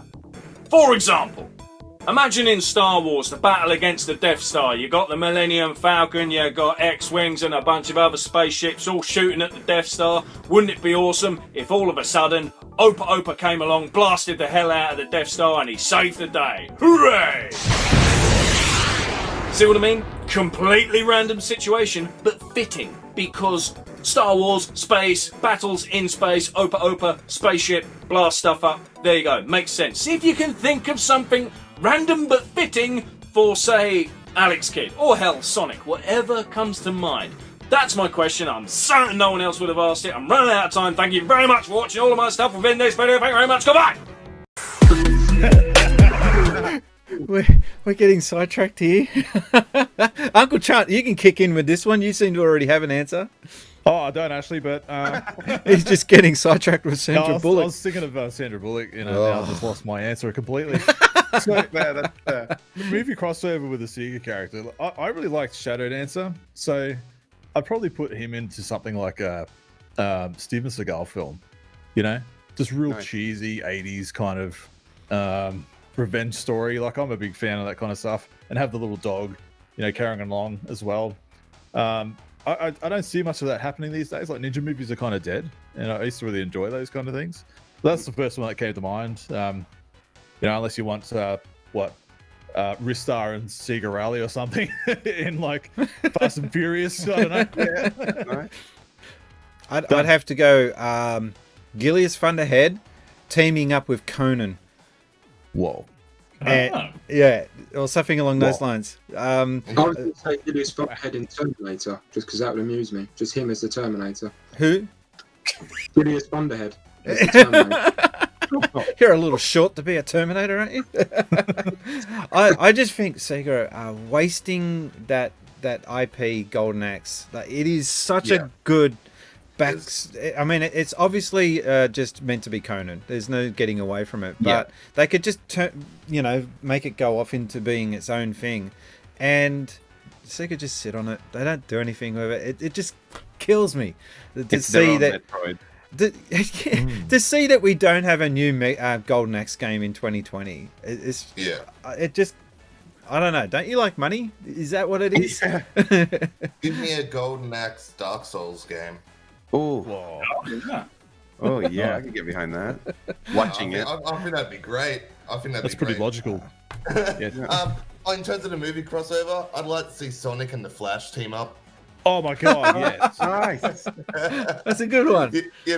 Sonic and the Flash, or Sonic versus the Flash, Yeah, I'd pay that. I think that'd be pretty cool. Day one. G to the next levels just said, well, at least the Revenge of Death Adder is finally coming home, and what he's referring to there is the 1-up arcade machine. That's what I'm mentioning in the next question. Oh, nice. Oh, well, sorry. Genius. Yeah. Any other suggestions for the movie crossover before we get on to questions 8? My one, I had more of a a cameo kind of thing, which I think would be just so easy because he's human and normal, like as far as it goes with the Sega characters. But it's BD Joe from Crazy Taxi. I just want to see him in, like, it's so easy because he drives a cab, like anything in like a Marvel movie or a detective movie, just to have him in the cab. It's a cameo. He's so recognizable with his bucket hat and his huge smile.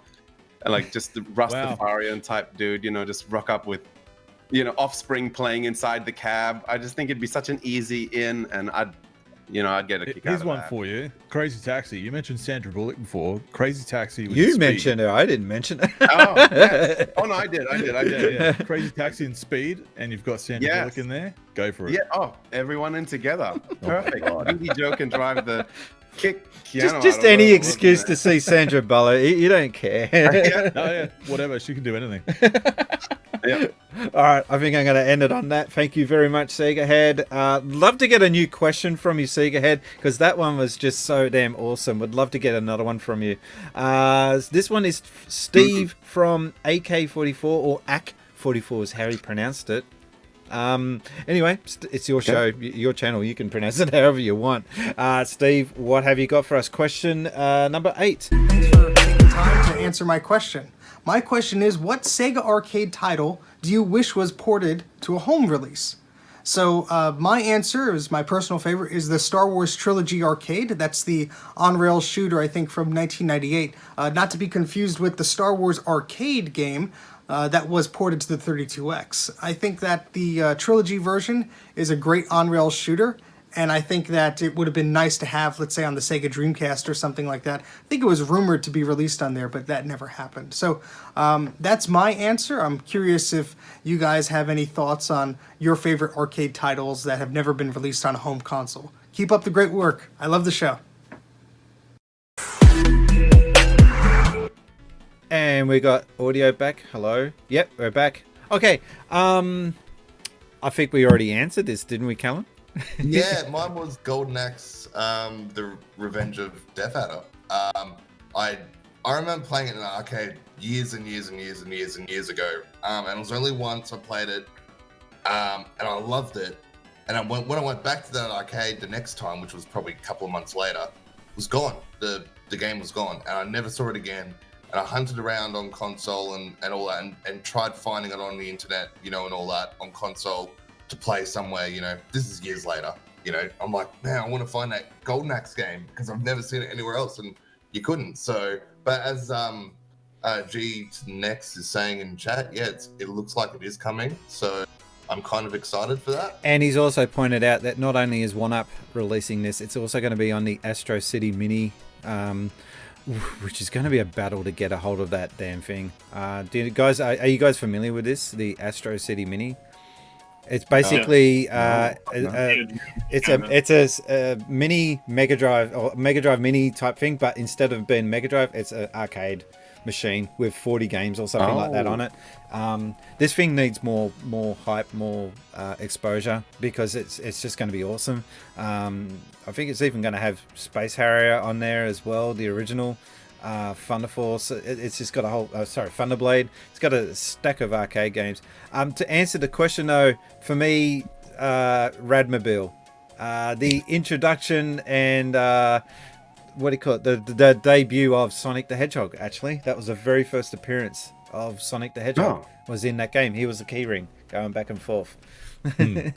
Oh, nice. Have you played the Saturn one? Sorry, have you played the Saturn one? I didn't realize there was a Saturn one. Okay. Gale Ray. I've actually. So it's. Oh, he's off. Oh yes. Exhibit A. So it wasn't. It was renamed. The first appearance of Sonic, by the way, wasn't actually in Radmobile. He was an enemy. Oh, One of the. Very nice. Are you going to talk about the Amiga game, Sorax? Yeah, I can't remember what it's called. Yeah, that's not official, though. Come on. It's not. The first appearance of Sonic. He was an enemy, wasn't he? I can't remember the name. I'm talking legit first appearance, not dodge some dude in his bedroom going, let's get that in a game. That's a pretty neat trick, though, for a guy releasing a homebrew game, speaking of homebrews, to sneak a Sonic or a major upcoming character into a game before they do. Yeah. GP to Gaming is in on the chat. How you doing? Thanks for joining. I didn't realize Gale Racing was the rebranded name. I wonder what the story behind that is. I don't know. I mean, you can't see like these screenshots and stuff, but I mean, they redid the cars, so the cars are like 3D renders. Is Sonic still spinning around at the top or no? Yes. You can't really see him because he's behind the clock. But he is still in there. Okay, cool. That's all I care about. That's fair. No other Sega games that you want to see ported over to a home console? What? No, I saw mine.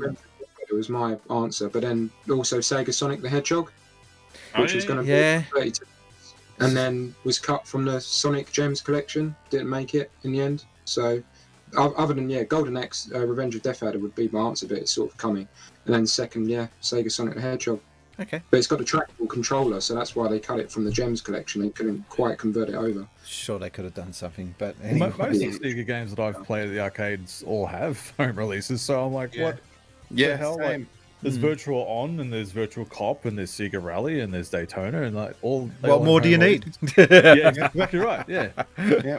I wanted my Crazy Taxi, and I got that ages ago, so I'm good. Did you get?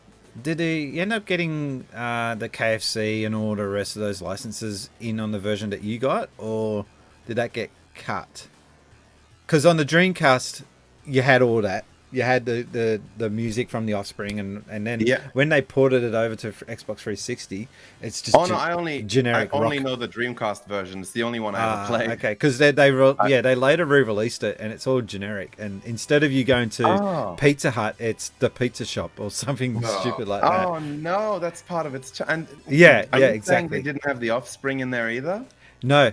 So when you start up, oh no, that's like one of the most iconic moments in gaming is hearing that yeah, and you know, absolutely. You think as soon as you hear that, you think Crazy Taxi. But oh my god, I didn't know that wasn't in the Xbox. But then you think oh cool, Crazy Taxi's available. You download it, and then it's just like bam, and it's like holy yuck, no. What's this? Man. What's this? G to the next level. Arabian Fight is finally coming home. That makes me so happy. Man, these guys go into the obscure, don't they? Oh, that is obscure. I know what he's talking about, though. Holy mackerel. All right. Oh, wow. 2 more questions to go. 2 more questions. Yeah, we're almost there. Hang on. Sorry, I'm just trying to see if we got... Oh, yeah. Johnny from Reinfused has got his next question there. Here we go. So, Johnny, if I can get to the questions. Question number 9. Here we go. And my question to you is possibly the question that has puzzled mankind for centuries, and it's, if you were in a Tron situation, which video game do you think you'd best be able to survive in? Look forward to hearing your answer. Oh, wow, we're back on. That was super quick. I don't know if I got the right question there or not, but what game would you play in the Tron universe to save your life? I'd like to answer for Carl for this one. You're throwing him under the bus. Here we go. No idea. No idea. Wow. Whoa. Burn. That's okay. To save your life. I feel like Callan would play Tony Hawk Pro Skater. If you had to save your life with it, right? Yeah, but we'd talk about the Tron games. Well, if you could bring a game into Tron. Yep. Oh, if I could bring a game into Yeah. Oh, Tony Hawk. Oh, nailed it. You're welcome. So, yeah, at least we know who in this relationship right here.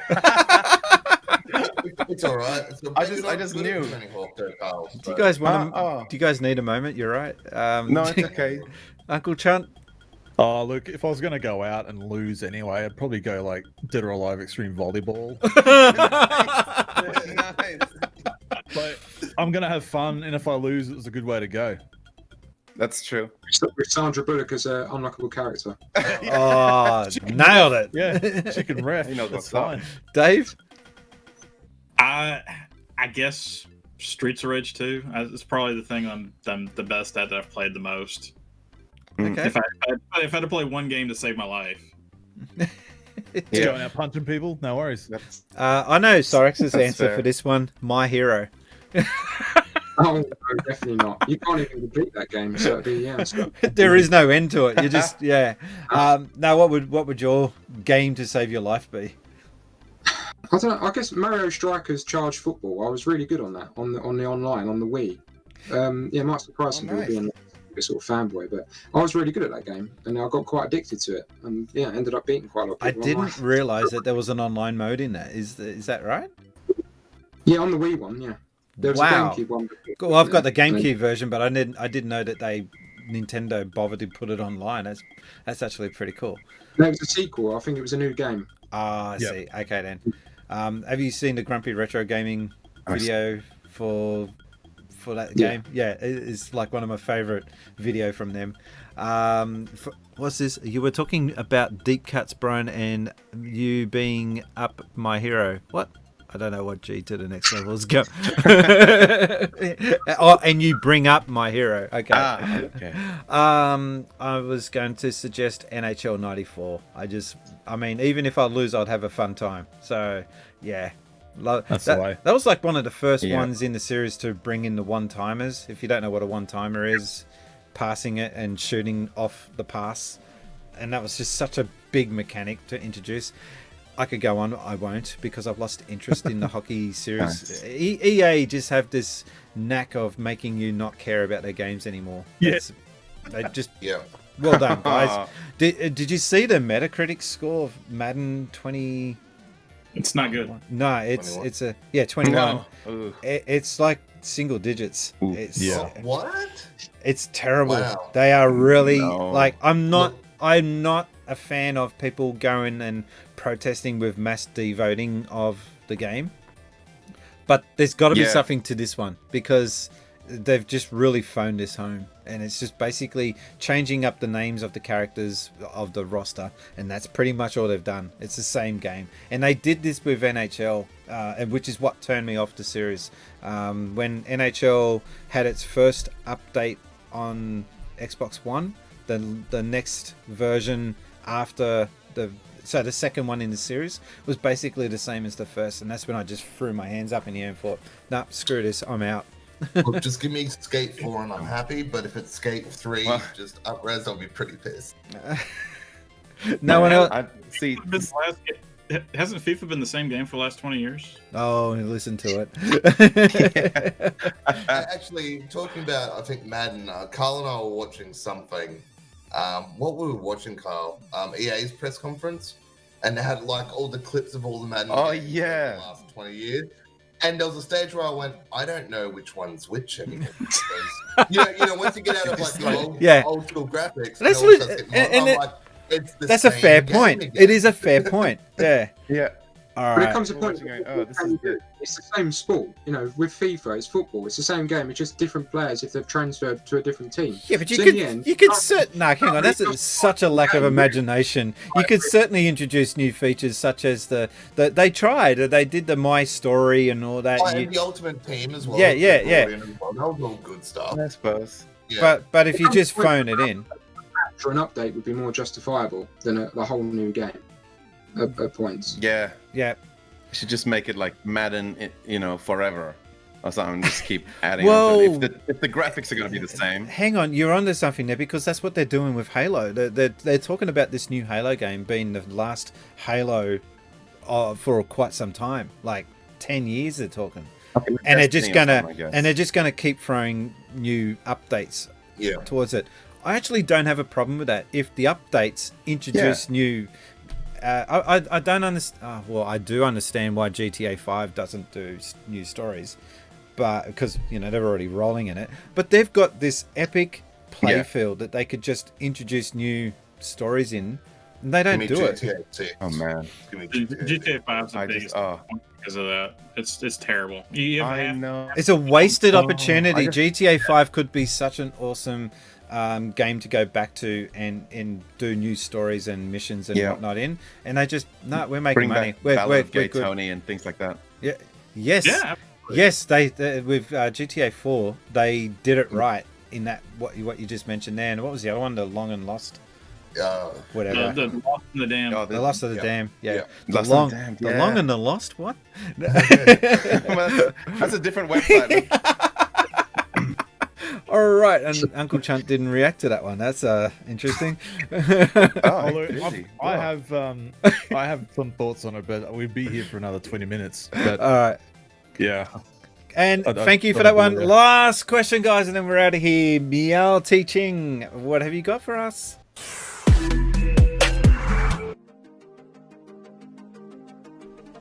Hello, everybody. It's Meow Te Ching from the Bit War Veterans, and I have a question for you. It's the year 2020, so futuristic sounding. And I want to know, when you were a little kid, a wee little one, what did you think video games in the future would be like? What kind of technology would we have? Tell me about your crazy future inventions. Did they come true today? Do we have things like that? Or was your vision of the future years and years ahead? Have a good 2020, everyone.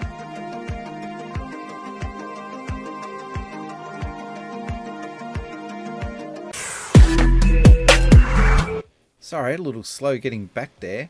Thank you, Meow Teaching. Again, these questions have been recycled. These are kind of like the greatest hits of Since Spacey Show. If you want to join in, you can send in your questions to brian@sincespacies.com and keep it a minute or less and make it, I don't know, fairly interesting.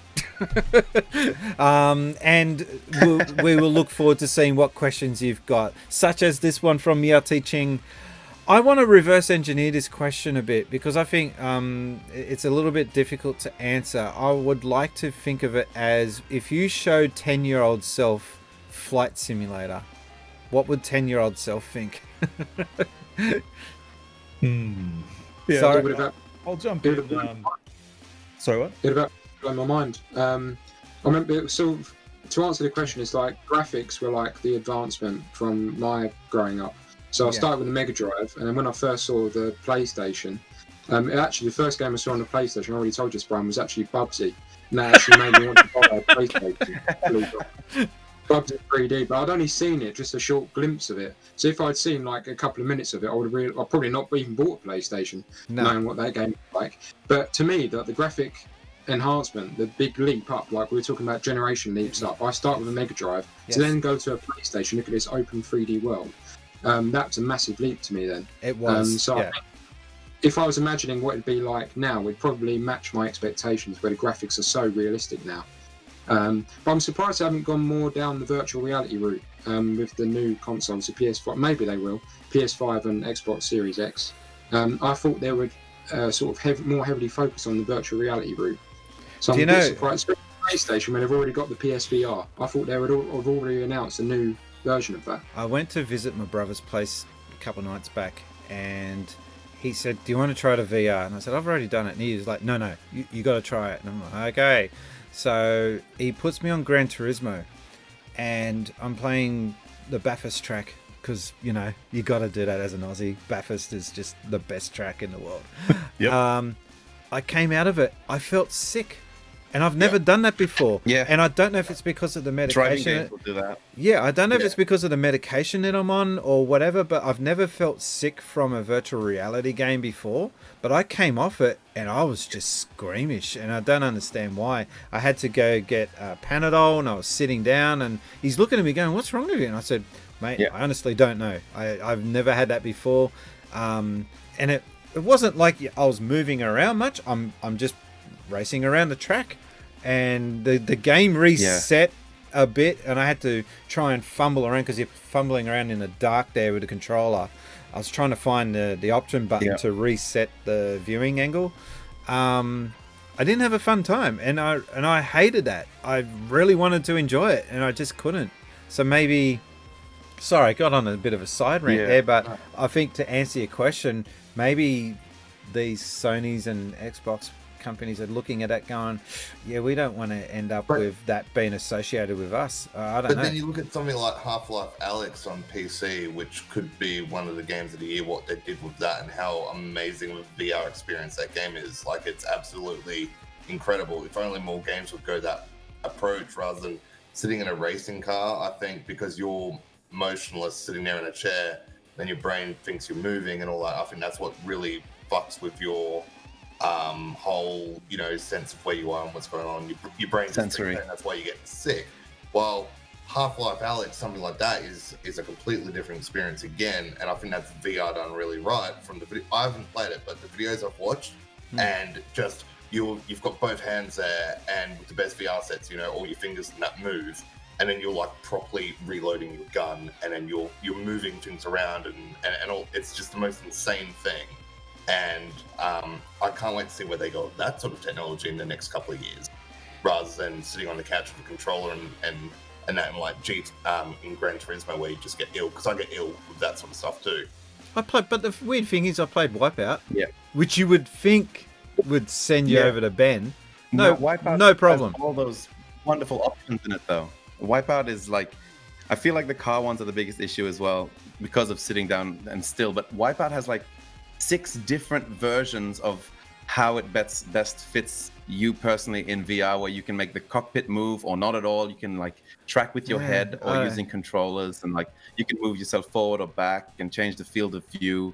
till it just sits right, because it does make you sick if you do it in like certain ways. Yeah. Where like you can have the whole track sort of moving like that as you race, or keep it still and only your cockpit moves, and it really changes everything in your head, like sensory wise, as to what you're sensitive to. And I think Wipeout did it the best that I've seen in a racing game. Okay, so for just VR. getting back to the question, if I showed you that experience back when you were 10, what would your reaction be?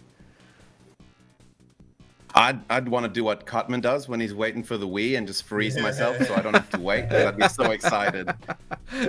Oh, that Yeah, would be I wouldn't so painful, wouldn't it? If you go back to when you're a 10, show whatever game like Halo 4 or 5, whatever, and then go back and say, but you can't play it until you get to 2020. Or like Mario. No, I've had enough trouble waiting for PS5. The original Super Mario Brothers, like that would blow someone's mind too. Oh my goodness. Yeah. Yeah, no, don't do that to me. If I would be just, every game would suck after that, you know? You'd be like, nah, this sucks. Wait for, 10 years. Just wait. And I'll be telling all my friends and think I'm crazy. Well, if you went back to 8-year-old me and showed 8-year-old Brian that there's going to be a color Game & Watch, that would be because at that moment in time, that was my world, was the gaming world was just Game & Watch. We didn't have Game Boys. You'd be like, oh, yeah, I could see that coming. Yeah. Anyway, now thank you very much for that, Meow Teaching, and we're going to wrap this up because we've been at this for a while. Callan, with the Game Train, what have you guys got coming up on your channel? We have a couple of things coming up. We've got an interview with the founder of Generosity, which is the charity that Carl and I do a lot of work with. We've got another Generosity thing coming up in September, so I thought I'd sit down with Joel Rennie and have a chat about how Generosity started several years ago and what hopes are in the future for the charity and all that. We've got our normal podcast going, which I think we'll be reviewing Tony Hawk, plus with Carl's, well, I'll let you, Carl, tell them what you're doing with PAX. Oh yeah, I've got a live. It's playing live music as the lyrical. That's my full-time job. Is I just before COVID, my money-making job is I just play live music for the last 11 odd years, and I'm finally bridging those two passions together. And I'm doing a live music set for PAX on the official PAX Twitch on Sunday, the 13th, September 13th, for PAX at 7:30 p.m. Australian Eastern Standard Time. I'm really excited for that because I'm going to just play a bunch of songs that have been influenced from video games, which are a lot more songs than my fans seem to think. So I'm excited to share those. Awesome, man. Okay. Any of those songs dedicated to Bubsy by any chance?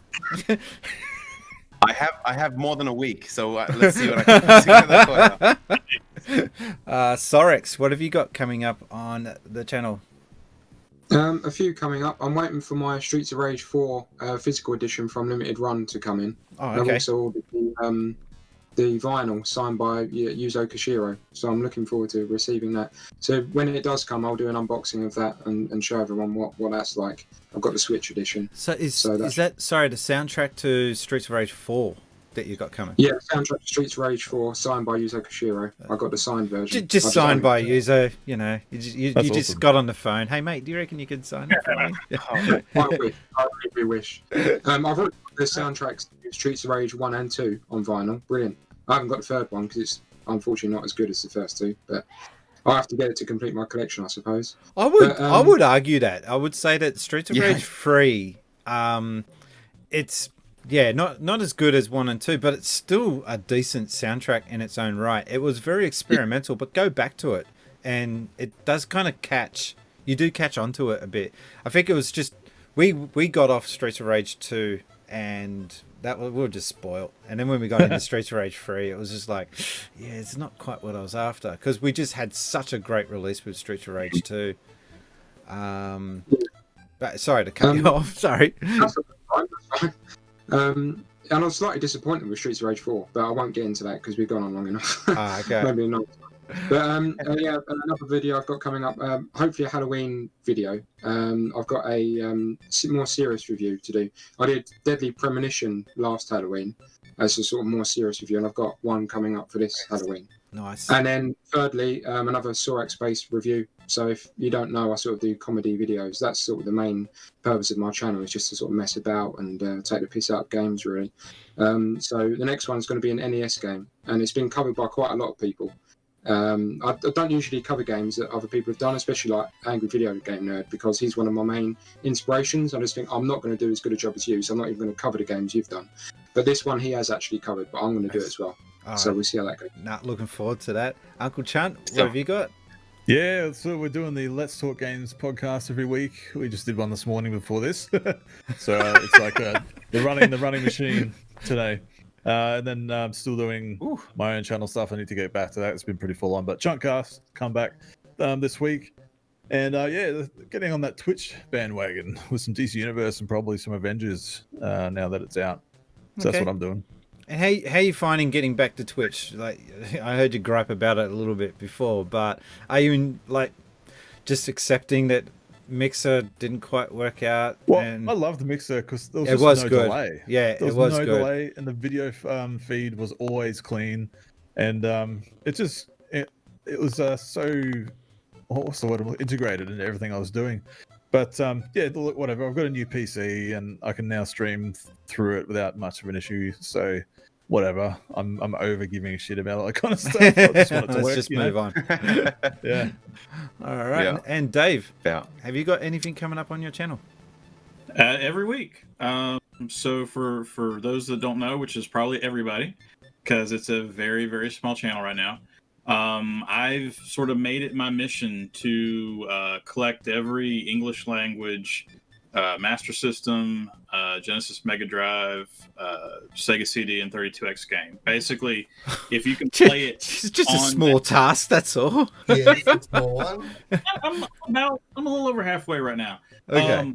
But you know, it's going to take, you know, I've mapped it out. If I do one a week, it's going to take like 25 years or so, and I'm about 2 years in right now. And it's every week I try on Sunday night to release a new one, and this week I believe it's episode 79, and we're doing Garfield Caught in the Act for the Genesis Mega Drive. Wow. Nice. That just sounds so trash, that game, is it? Have you played it, or? I went to see it because of that. I've played it a little bit so far. It's definitely it's problematic. I can tell that it's the same people that did Sonic Spinball.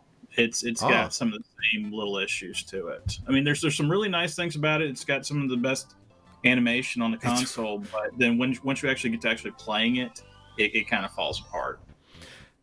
Spoiler for Sunday. My favorite story about Sonic Spinball is that they proposed, they put the game together, and then when the people from Sega of Japan came over to inspect it, they heard the Sonic music, you know, the dun, dun, dun, dun, dun. Anyway, and as they're listening to it, they were like in shock, and they looked at the developers and they said, "You can't use that music. We don't own the rights to it." So Sega don't own the rights to the Sonic the Hedgehog music. So they had to quickly at the last minute come up with some other just hashed track just to put in there as a place filler to avoid getting sued by Dreams Are True or Dreams Come True, I think it's called. Yeah. So anyway, side track there. Guys, thank you very much for joining, everyone. Looking forward. I love doing these, by the way. The Spacies show is always my favorite part of YouTube. Yep. And make sure you follow all these. Which side are we on? Follow all these people. I can never do this right. There they are, up and down. Follow all these people. I'll have their links down below in the description if you're watching this later on YouTube. In the meantime, my name has been Brian, and I've been gaming since Spacies. Thank you, guys. Bye.